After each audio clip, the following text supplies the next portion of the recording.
All right, we're back with the Tri-State Sports Guys coming to you live from O'Neill's Pub down in gorgeous South Norwalk, Connecticut. Second panel up here. We're moving forward a little bit. We just talked a little bit about some 30s and 40s football. We're going to move forward to 70s, 80s, and 90s here. So I'll introduce the panel of guests here. To my far right, we have Jeff Spahr, quarterback in the 70s. We're going to get to some of his successes during the panel discussion. To my right, we have Jim Lyons, two-sport athlete at Norwalk High, football and lacrosse. I will preface this is my father-in-law, so I got to take it easy on him. I'll be sitting on the couch. Of course, I got my partner here, Neal, to my left, and then on the far left, I have George Alexander, quarterback of the Bears in the early 90s. Is that right, George? All right. So let me start with you, Jeff. You know, you played quarterback, as did I at Norwalk High, and just like, you know, if you're the quarterback of Michigan, they're going to judge you by how you do against Ohio State. If you're a quarterback at Norwalk High, they're going to judge you by how you did against McMahon. And you had one of the more memorable victories over McMahon in school history, really. Went up against an undefeated team. You obviously won that game. Talk us through that game a little bit. I'm sure it's a great memory of yours.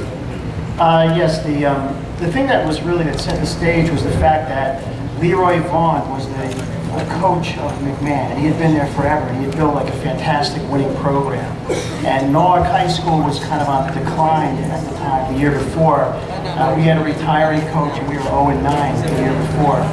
And it was the first year then that Leroy Vaughn's assistant, Sam Testa, quit over at McMahon and came over to coach Norwalk High School. So that was like huge. It's like Mancini leaving Belichick. It was exactly like that. All right. So you had this whole build-up that players at McMahon who had been coached for years by Sam Testa, and then Sam Testa's coming over, and his mentor was Leroy Vaughn across the field, and it was a huge build-up. And we played the game at the old Norwalk High School field, which is a city hall now.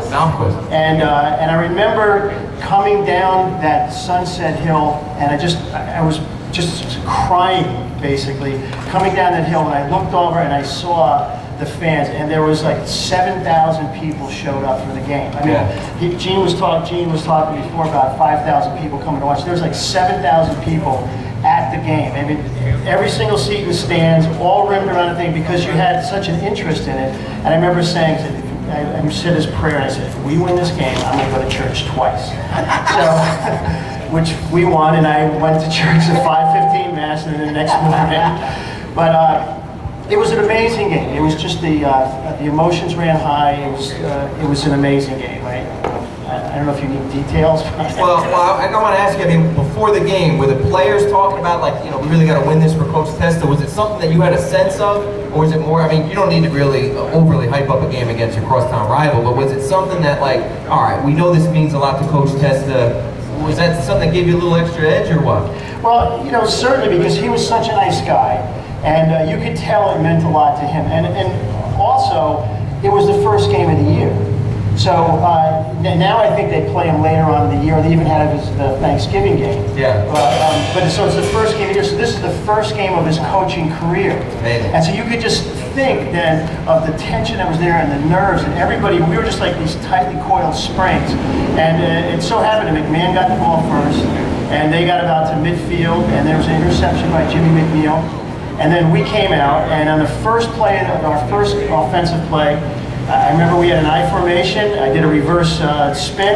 I faked the handoff up the middle to Jimmy Dixon, the halfback, because everybody just congealed into the middle. And then Tony Calabrese came around the corner for a reverse pitch, and he went 56 yards for the first play from scrimmage to set the tone. That's how the game. It was the whole place just exploded. Now, Jim, you're a couple years younger than Jeff. Now, were you on that team, or you? I was on that team, and I remember like it was yesterday. And a specific play, I remember Tony Calabrese coming across on that. We used to call him Satch, and it was a great play. It was a great victory for Norwalk and the late Sam Testa at that time. Now, Jim, I want to shift gears and ask you a question. Now, when I married your daughter, you obviously had a great career, right? Both two sports. But was it difficult, like, immediately you became the second best athlete in the family? So was that something tough? But honestly, I never asked you that question. Was that difficult for you? I struggle with everything. Like, right. But if I forget, you'll remind me. All right, I got to get to you, George. Now, I grew up actually watching you play. My brother was your year, and he was in the band, and I used to go to all the games as a little kid, and I remember you playing quarterback, and that was Brother what was a band door?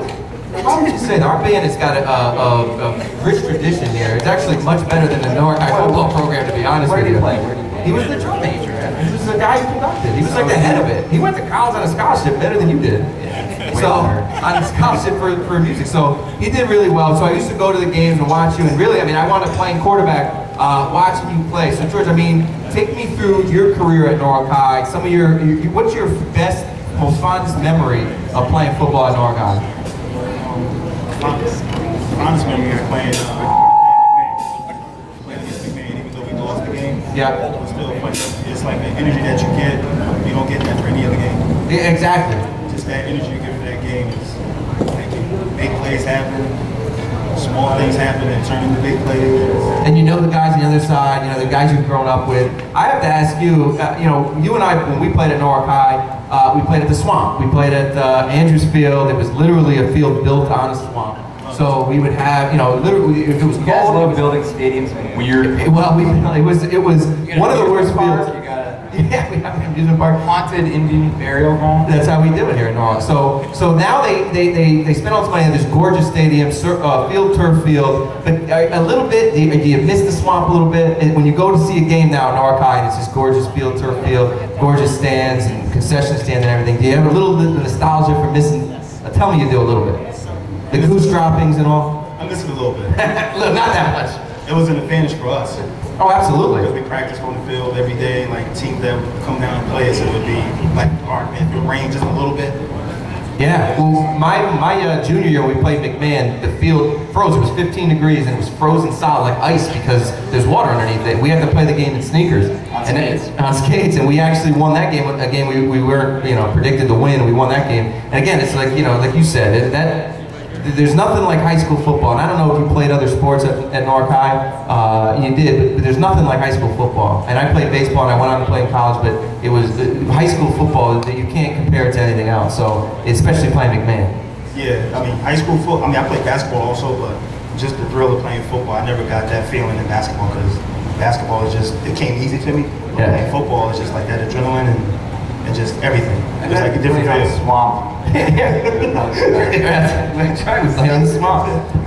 So, Jim, talk a little bit about your career. Now, you're how many years younger than Jeff here? You were on the same team for a couple years, or just 1 year? And Jeff and I played together. I was a sophomore when Jeff was a senior, and I saw a little time that year. Now, Jeff, you were obviously a leader on the team as a senior. Now, my father-in-law does not lack confidence, so I can only imagine he's a sophomore that would maybe give you a little hard time. Was he somebody to keep in line back in the day when you were a senior and you have this little, the Lyons twins running around the field? You got to keep Jim Lyons in line, or what? Well, the thing that was good back in those days was that you're talking about the fields. We didn't even have Andrews Field at the time. We would play at the old Norwalk High School. The new Norwalk High School was built. And so we used to have to, before practice, we used to have to run from the new Norwalk High School on County Street all the way down to the old field, and we had to run back after practice. And that wasn't monitored by the coaches. So if any of the underclassmen get out of line, you had a good mile and a half and you could sit there in the back of the head on the way down. So and Jim, did you get any of that? I'm sure you were just a saint as a sophomore. I recall some of that. I don't remember it from Jeff, but it was really interesting. We had to walk or run back and forth. Think of it, get out of school, all the way down to the old high school, City Hall now, to practice and then come back. How much time that was. It was really, it was a difficult time. Yeah, we played our sophomore games there at that field, and I remember doing it, as a sophomore. Now, George, one of the things, and you'll see it here, I mean, you come down to O'Neill's, you come down to these alumni events, you see guys you played with. How often do you bump into a guy, maybe you're at the grocery store, maybe you're at the gas station or whatever, and you bump into somebody you played with, and you immediately have that bond, you might not have seen him in 10 years. How often do you see people around Norwalk that you played with in the 90s, and you just get wrapped up in talking about football stories?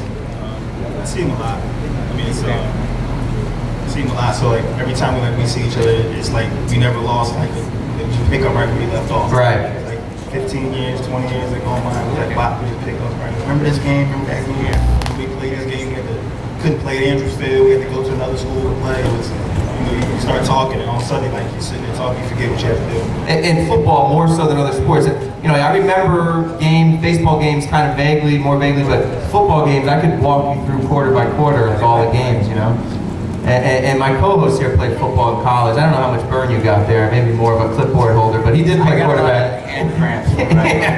He could call in a signal better than anybody, but I didn't think he saw the field too much. Yeah, but I mean, that's the thing. I mean, these football games, when you're in high school, you could recount play by play. The big, I remember we played Richfield or whoever, and you can remember it, and it's a bond. You know, the bartender here at O'Neill's, Kevin Ireland, I grew up playing football with, and we still tell stories. Anytime you get a couple drinks in you, you'd have thought that we were all Americans. You know what I mean? Every pass was a spiral that I threw. I don't remember throwing an interception once. Just don't look at the stats.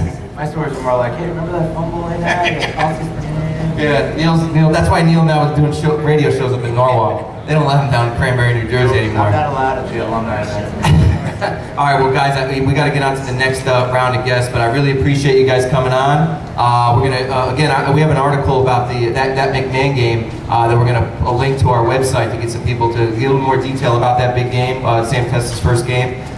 So it's a really exciting story. So I really appreciate you guys coming on. I just want to say hi to my son Jack. Jack, there he is. Everybody, give a round of applause to Jack. There he is.